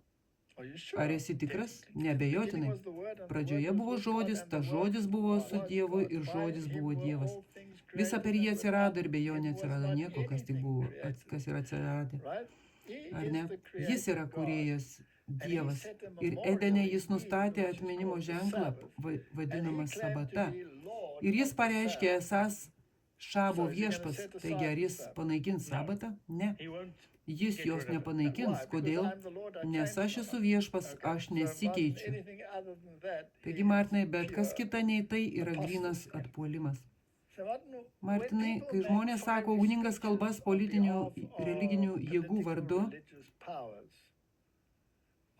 ar jie veikia pagal dangaus principus, ar pagal slibino principus? Matote, todėl mes parodėme šį vaizdo įrašą prieš kurį laiką. Bet manau, kad jei atsižvelgsime į kontekstą, ką tik perskaitėme iš hierarchijos pasireiškimo ir pranašystės dvasios, ir dar kartą į tai pažiūrėsime, galime tai įdėti į kontekstą, kas vyksta. Pažvelkime, paskutinę savo dieną. Čarli Kirkas buvo ant kalno viršūnės ir Čarlio Kirkas mus ten nuvedė. Ir Čarlio Kirkas atvedė mus į pažadėtąją žemę. Čarlio mirtis nebuvo tik žmogžudystė. Tikrasis žodis tam, ką padarė Čarlis, yra auka. Matote, skirtumas tarp žmogžudystės ir aukos yra tas, kad auka yra dovana. Mūsų civilizacija išliks. Jungtinės Amerikos valstijos ištvers. Dėl Čarlio mes tęsime misiją. Dėl Čarlio mes užbaigsime piktą ligą, kuri mūsų suskaldė ir atėmė iš mūsų Čarlį. Ir dėl Čarlio Turning Point USA tęsis amžinai. Tai ta vieta. Tai Čarlio lūžio taškas. Kai matau Eriką, jos stiprybę ir drąsą, prisimenu garsų posakį. Audra šnabžda kariui. Tu negali atsispirti mano stiprybei. O karys šnabžda atgal. Aš esu audra. Erika yra audra. Mūsų giminystės linija ir palikimas siekia Atenus, Romą, Filadelfiją, Monticello. Mūsų protėviai statė miestus. Jie kūrė meną ir architektūrą. Jie sukūrė pramonę. Erika stovi ant 1000 metų karių pečių, moterų, kurios užaugino šeimas, miestus, pramonę, civilizaciją. kurios ištraukė mus iš olų tamsos į šviesą. Šviesa nugalės tamsą. Mes esame tie, kurie stato, mes esame tie, kurie kuria, mes esame tie, kurie pakelia žmoniją. Jūs manėte, kad galite nužudyti Čarlį Kirką? Jūs pavertėte jį nemirtingu. Jūs įamžinote Čarlį Kirką. Jūs net neįsivaizduojate, kokį slibiną jūs pažadinote. Marko minėjo šią areną ir milijonus žiūrovų. Prieš porą dienų sužinojau, kad Kirkas vokiečių kalboje iš tikrųjų reiškia bažnyčią. Taigi šį sekmadienio rytą norėčiau manyti, kad visi esame Čarlio bažnyčioje. Kristus mirė būdamas 33 metų ir jis pakeitė istorijos trajektoriją. Čarlis mirė būdamas 31 metų, bet kadangi jis pasidavė, jis taip pat pakeitė istorijos trajektoriją. Melskitės dar kartą. Vėl.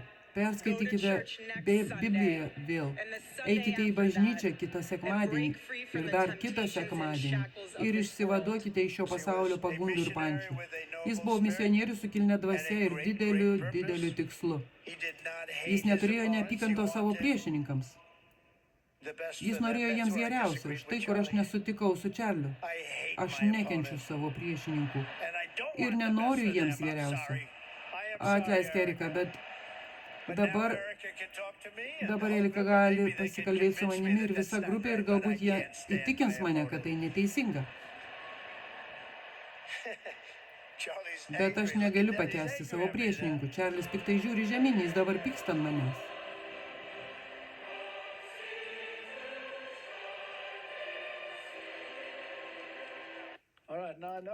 Žinau, kad tai jau parodėme anksčiau, tik keli įdomus dalykai. Jis sako, jūs pažadinote slibiną. Vienas kalbėtojas tai pasakė. Slibinas suteikė jam savo galią, sostą ir didelę valdžią. Čia buvo spiritizmo tame, nes Čarlis stebi. Ar tai slibino religija? Tikrai. Tai tikrai nėra biblinė religija, tiesa. Heksetas čia šiek tiek suklydo. Kirkas yra norvegas, o ne vokietis, bet tai maža detalė. Taigi įdomu, kad jis pavartojo vardą Kirk, kas norvegų kalboje reiškia bažnyčią.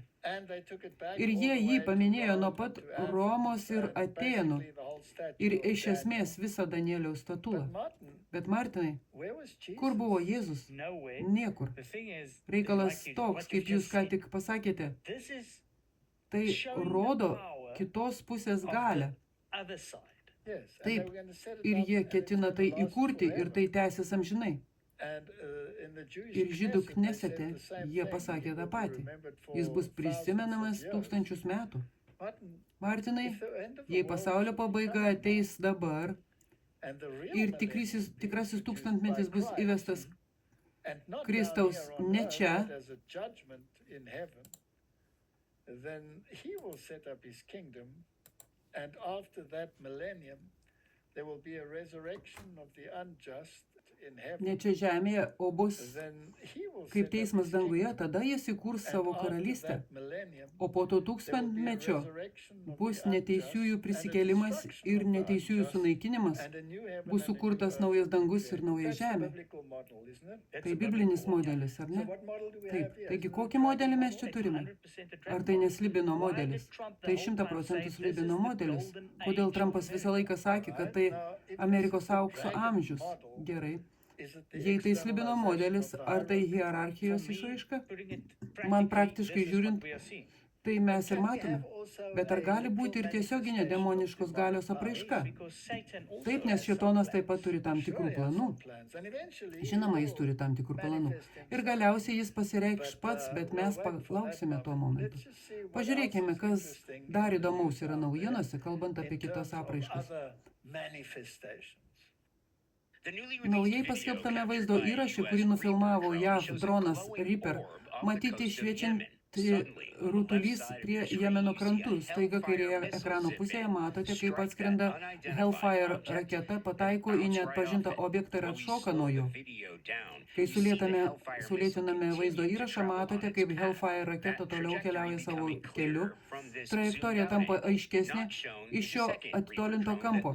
Nerodamas antras Reaper dronas paleidęs raketą. Kongresmenas Erikas Verlesas pasidalino vaizdo įrašų atstovų rūmų priežiūros komitete apie tai, ką kariuomenė vadina neatpažintais oro reiškiniais, geriau žinomas kaip NSO. Tai Hellfire raketa, jie atsitrenkė į tą NSO ir tai tiesiog atšoksta. Ir jis skrieja toliau ir atrodo, kad kartu su ją skrieja ir nuolaužos. Kas čia? Hellfire raketa pataiko, kinetinis smūgis į kažką kieto, paprastai iš to, į ką jie atsitrenkė, nedaug kas lieka. Naujausioje valstybės ataskaitoje atskleista, kad 24 finansiniais metais vyriausybė gavo pranešimus apie daugiau nei 750 naujų bepiločių orlaivių stebėjimų. Todėl įstatymų leidėjai gilinasi į šių objektų paslaptį ir kelia susirūpinimą dėl nacionalinio saugumo. Ar šis įvaizdas jūs gąsdina, taip ar ne? Taip. Viginsai, taip. Mane irgi yra daug informacijos, kurios nėra tame vaizdo įraše, pavyzdžiui, kokioje misijoje jie dalyvavo ir kaip jie sakė, į ką mes čia apskritai žiūrime. Žinome, kad tuo metu JAV kariuomenė vykdė oro antskrydžius prieš taikinius. Pentagono pareigūnai, CBS naujienos sakė be komentarų. Gerai, taigi daug kalbama apie NSO. Mes jau kalbėjome apie tai anksčiau. Nereikia kartoti mano asmeninės patirties su NSO. Taip pat buvo pranešimas apie šią didžiulę kometą, kuri turėjo labai keistų reiškinių ir tai galėjo būti nežemiškos technologijos. Harvardo astrofizikas įvertino, nes ji veikia ne kaip paprasta kometa. Taigi yra keistų reiškinių ir jie teigia, kad kometa galėjo būti nežemiškos technologijos artefaktas, o ne natūralus kūnas. Nes jos svoris viršė 33 milijardus tonų, o skersmuo mažiausiai 3,1 mylios. Taigi iš esmės tai galėtų būti nežemiškas miestas artėjantis šią kryptimį. Bet kad ir kaip bebūtų, mes visada teigiame, kad tai tikriausiai demoniškos apraiškos tiesa. Joe Roganas diskutavo su tuo fiziku. Pažiūrėkime, ką jis pasakė. Reikalai darosi labai pašėlę. Taip, yra daug dezinformacijos. Žinote, kai kurie žmonės sakė, kad aš išradau 3I atlasą šį objektą, kad atitraukčiau dėmesį nuo Epsteino bylų. O taip žmonės sako, taip, ir aš pasakiau, žiūrėkite, šis objektas yra Manhatano salos dydžio. Jis yra 4,5 karto didesnio atstumu nuo Žemės iki Saulės. Jei galėčiau jį parodyti, būčiau galingesnis už popiežių. Kadangi kalbame apie milžinišką objektą, kurį galime matyti iš bet kurios Žemės vietos, galite nusipirkti internete pusės metro dydžio teleskopą, kuris leis jums jį pamatyti. Jis yra kažkur, jo negalima padirbti. Iš pradžių daugelis žmonių atmetė jūsų susirūpinimą ir sakė, kad šis objektas yra ne kas kita kaip kometa ir tai labai normalu. Bet jam artėjant ir mums gaunant daugiau duomenų, atrodo, kad esate teisus. Tai labai neįprastas objektas. Čia labai svarbu pripažinti, kad paprastai, kai kalbama apie mokslinius klausimus, jie daro labai mažai įtakos žmonijos ateičiai. Dauguma iš mūsų elgiasi taip, lyg nieko nebūtų nutikę. Tačiau čia, jei kada nors susidursime su nežemiškomis technologijomis, viskas pasikeis. Tai paveiks finansų rinkas, tai labai paveiks politiką. Taigi mano mintis paprasta, tai skiriasi nuo kitų mokslinių klausimų. Žvalgybos agentūros puikiai žino, kad labai mažos tikimybės įvykius reikia vertinti rimtai, nes jie gali turėti didelių pasiekmių. Straipsnio pabaigoje buvo vienas sakinys, kuriame teigiama, kad galbūt trajektorija buvo suplanuota, o redaktorius pasakė, ne. Straipsnis nebus publikuotas, nebent pašalinsite tą sakinį. Oho. Taigi, kai klausotės kometų ekspertų, kurie sako, tas ar anas teiginys niekada nebuvo publikuotas recenzuojamame žurnale, atspėkite ką. Jie yra redaktoriai ar recenzentai, kurie blokuoja diskusiją apie galimybės. Ir aš manau, kad tai netinkama, ypač kalbant apie nežemiškas technologijas, nes tai gali būti juodosios gulbės įvykis. Tai galėtų būti kažkas, kas paveiks žmonijos ateitį. Ir mes, jei elgsimės labai konservatyviai, galime ilgai neišsilaikyti. Na, Martinai, nesvarbu, ar tai ateiviai ar ne, pažiūrėkime, ką J.D. Vance'as pasakė spalio 30 dieną. Ir manau, kad tai labiau atitinka mūsų mąstymą. Taigi galbūt jie apmąsto ir supranta, kad vyksta hierarchijos išplitimas. Manau, kad 2025 tikrai nebus nuobodus metai. Ne, nėra nuobodus. Taigi, J.D. Vance'as sako, kad NSO yra ateiviai arba dvasinės jėgos. Įdomu tiesa. Viceprezidentui prisiekiant išsiaiškinti paslaptį, jis sako, aš tvirtai tikiu, kad yra dalykų, kurių negalime paaiškinti. Jei kitas žmogus mato ateivį, galbūt aš matau angelą arba demoną. Geriau pasirink, ką tu matai, tiesa? Tikrai. Ar mes neturėtume išbandyti dvasių? Taip. Manau, kad fizinėme pasaulyje veikia dvasinės jėgos, kurių daugelis iš mūsų nematome ir nesuprantame. Galbūt mes matome jų apraiškas. Taip. Tuo metu Vance'as pridūrė, kad jo manymu fizinėme pasaulyje veikia dvasinės jėgos, kurių daugelis iš mūsų nematome ir nesuprantame. Ir jis pasakė, kad į nežinomybę žiūri per tikėjimo, o ne baimės prizmę. Ar tai ateiviai, ar mūsų angelas sargas, ar jėga, kuri aktyviai nori mums pakenkti? Aš nežinau atsakymo į šį klausimą, sakė jis. Na, Martinai, jei tai demonas, jis mums nori pakenkti. Jei tai angelas, jis nori mums padėti. Kaip atskirti tuos, kurie yra iš šviesos, nuo tų, kurie yra iš tamsos? Pagal įstatymą ir liudijimą. Ak, jei jie nekalba pagal šį žodį, juose nėra šviesos. Ir argi Biblijoje nesakoma, vargas tiems, kurie šviesą vadina tamsa, o tamsa šviesa. Taip. Ir argi dvasinė hierarchija nedaro būtent to? Prisimenate tą vaikiną tame vaizdo įraše, kuris sakė, kad šviesa nugalės tamsą. Bet jis sukeičia tuos du dalykus vietomis. Jis sukeičia. Labai atsargiai. Užbaikime eilutę iš laiško Tesalonikiečiams. Nes kai jie sako, gyvename ramiai ir saugiai, ar jie tai šaukia, dalyja Nobelio premijas ir jas pašvenčia, jei nėra teisingame kanale, tada juos ištiks netikėtas žlugimas, tartum gimdymo skausmai nėščia moteriai ir jie neištrūks. Bet jūs, broliai, neskendite tamsoje. Kodėl ne? Nes mes turime šviesą. Kas yra šviesa? Tai Dievo žodis. Dievo žodis yra žibintas mano kojoms. Kad toji diena jūs užkluptų lyg vagis. Juk jūs visi esate šviesos vaikai, dienos vaikai. Mes nepriklausome nakčiai nei tamsai. Tiesiog nemiegokime kaip kiti, bet budėkime ir būkime blaivus. Štai esmė, štai ką turime daryti. Taigi vis tiek turėsime pakalbėti apie tai, kaip jūs ketinate atsilaikyti. Tai yra dabarties, kai reikia atsilaikyti pranašystę. Taigi mes matėme, kaip laivas atsitrenks į ledkalnį. Ledkalnis yra apgaulė ir mes turime į jį atsitrenkti. Tai kaip mes išstovėsime, tai dar prieš akiją. Martinai, vietoj vienos paskaitos atrodo, kad bus 3 šio klausimai. Ir tiesiog palikime viską ties tuo ir pasakykime, kad tokia yra dabartinė pasaulio dalis. Taip, tai dera su tuo, kas pasak šventojo rašto nutiks šiai žemei. Ir mes matome jėgas, kurios išsirikiuoja būtent taip, kaip sakoma Biblijoje. Taip.